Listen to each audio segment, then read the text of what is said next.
आज हामी विश्वव्यापी रणनीतिको एउटा यस्तो रोचक र महत्त्वपूर्ण बदलावबारे कुरा गर्दैछौँ जहाँ संसारको ध्यान एउटा परिचित ठाउँबाट हटेर एउटा बिल्कुलै अनपेक्षित नयाँ क्षेत्रमा सर्दैछ। आजको हाम्रो चर्चामा हामी सुरुमा भेनेजुएलादेखि ग्रिनल्यान्डसम्मको यो अनौठो परिवर्तनको कारण खोज्नेछौँ। त्यसपछि आर्कटिकको बढ्दो महत्त्वलाई बुझ्नेछौँ, त्यहाँका स्रोतहरूका लागि भइरहेको दौडलाई हेर्नेछौँ, ग्रिनल्यान्डको सैन्य भूमिका के छ भनेर जान्नेछौँ र अन्त्यमा यसले विश्वको भविष्यमा के असर पार्न सक्छ भनेर विश्लेषण गर्नेछौँ।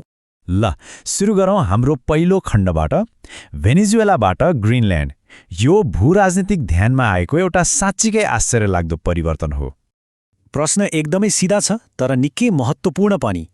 आखिर अमेरिकाले भेनेजुएला जस्तो ठाउँबाट आफ्नो ध्यान हटाएर ग्रिनल्यान्ड जस्तो चिसो र टाढाको ठाउँमा किन केन्द्रित गर्दैछ? आउनुहोस् यसको गहिराईमा जाउँ। हेर्नुस् त, पहिलेको सोच र अहिलेको सोचमा कति ठूलो फरक छ। पहिले भेनेजुएला जस्ता देशहरू तेल जस्ता ऊर्जा स्रोत र राजनीतिक प्रभावका लागि महत्त्वपूर्ण थिए। तर अब खेलको नियम नै फेरिएको छ। अब ग्रिनल्यान्ड महत्त्वपूर्ण छ, तर बिल्कुलै फरक कारणहरूले। यसको रणनीतिक अवस्थिति, भविष्यको प्रविधिका लागि नहुने दुर्लभ खनिजहरू र आर्कटिकमा सैन्य पहुँचका लागि। यो ठाउँ मात्रै फेरिएको होइन, पुरै प्राथमिकता नै फेरिएको छ। अब लागौँ दोस्रो खण्डतिर, आर्कटिकको नयाँ महत्त्व। यो पुरै परिवर्तनको जड भनेको के हो त? त्यो हो आर्कटिक क्षेत्रमा पग्लिरहेको बरफ, जसले संसारको नक्सा नै बदल्दैछ। ग्रिनल्यान्डको भौगोलिक अवस्थिति नै यसको सबैभन्दा ठूलो तागत हो। सोच्नुस् त, यो आर्कटिक छिर्ने एउटा विशाल गेटवे जस्तै हो। यही कारणले यो सैन्य सुरक्षा, अन्तर्राष्ट्रिय व्यापार र वैज्ञानिक अनुसन्धानका लागि एक निर्णायक बिन्दु बनेको छ। जलवायु परिवर्तनले त आर्कटिकलाई साँच्चीकै अनलक गर्दैछ। बरफ पग्लेपछि एसिया र युरोप बीचका समुद्री मार्गहरू छोटा हुँदैछन्। यसले विश्वव्यापी व्यापारलाई छिटो र सजिलो बनाउँछ। त्यति मात्र होइन, यही खुलापनले सैन्य जहाजहरूलाई नयाँ पहुँच दिएको छ र वैज्ञानिकहरूलाई अनुसन्धान गर्ने अभूतपूर्व अवसर पनि। अब कुरा गरौँ तेस्रो खण्डको, स्रोतहरूको दौड। बरफ पग्लिँदै जाँदा त्यसको मुनि लुकेको खजानाको लागि एउटा नयाँ किसिमको होडबाजी सुरु भएको छ। खासमा कुरा के हो भने ग्रिनल्यान्डभित्र दुर्लभ खनिज, प्राकृतिक स्रोत र ऊर्जाको यति ठूलो भण्डार छ जुन अहिलेसम्म कसैले छोएकै छैन। हामीले चलाउने स्मार्टफोनदेखि लिएर इलेक्ट्रिक गाडीसम्म सबैलाई चाहिने कच्चा पदार्थ त्यहाँ छ र यही कारणले गर्दा अमेरिका, चीन र रुस जस्ता विश्व शक्तिहरूको आँखा त्यहाँ गडेको हो। रमाइलो कुरा के छ भने यहाँ हरेक खेलाडीको आफ्नै स्वार्थ छ। अमेरिका समुद्री मार्गमा रणनीतिक नियन्त्रण र नाटोको रक्षा बलियो बनाउन चाहन्छ। चीन आफ्नो अर्थतन्त्रका लागि नयाँ स्रोत र व्यापारिक मार्ग खोजिरहेको छ, अनि रुस आफ्नो उत्तरी सिमानामा आफ्नो ऐतिहासिक प्रभुत्व कायम राख्न चाहन्छ। यो एउटा बहुआयामिक प्रतिस्पर्धा हो जहाँ हरेक पक्षको स्वार्थ एक आपसमा जेलिएको छ। एउटा भनाइले यो कुरालाई एकदमै राम्रोसँग प्रश्न पार्छ।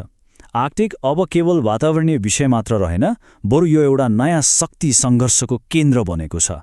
मतलब यो अब खालि वातावरणको मुद्दा रहेन, यो त शक्तिको नयाँ खेल मैदान बनिसक्यो। अब जाउँ चौथो खण्डमा, र यो एकदमै महत्त्वपूर्ण छ, ग्रिनल्यान्डको सैन्य भूमिका। यो नेटोका लागि एउटा रणनीतिक आधारशिला जस्तै हो।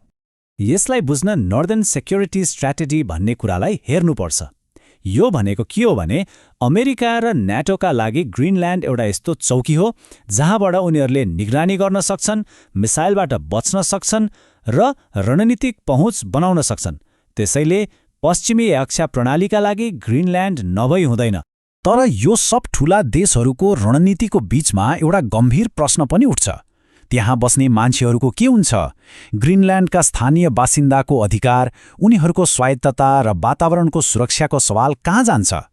भू-राजनीतिक रणनीति र स्थानीय जनताको हितबीचको द्वन्द्व यहाँ देखिन्छ। अब लागौँ हाम्रो अन्तिम खण्डतिर।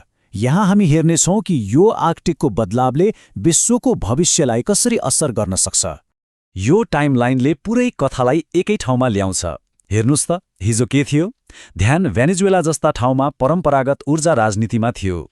आज के भइरहेको छ? आर्कटिकको अवस्थिति र स्रोतका लागि रणनीतिक परिवर्तन। र भोलि के हुन सक्छ? आर्कटिक विश्वव्यापी आर्थिक र सैन्य प्रतिस्पर्धाको नयाँ केन्द्र बन्न सक्छ। यो पुरै विश्लेषणको सबैभन्दा महत्त्वपूर्ण निचोड के हो भने विश्व शक्तिहरूले विगतका भू-राजनीतिक खेलहरूबाट सिकेका पाठहरूलाई यो नयाँ आर्कटिक क्षेत्रमा आफ्नो प्रभाव बढाउन प्रयोग गरिरहेका छन्। रणनीतिहरू नयाँ वास्तविकता अनुसार बदलिरहेका छन्। र अन्त्यमा एउटा प्रश्न छोडेर जाउँ जसले सोच्न बाध्य बनाउँछ, के आर्कटिक क्षेत्र नै संसारको अर्को ठूलो शक्ति सङ्घर्षको केन्द्र बन्न लागेको हो त?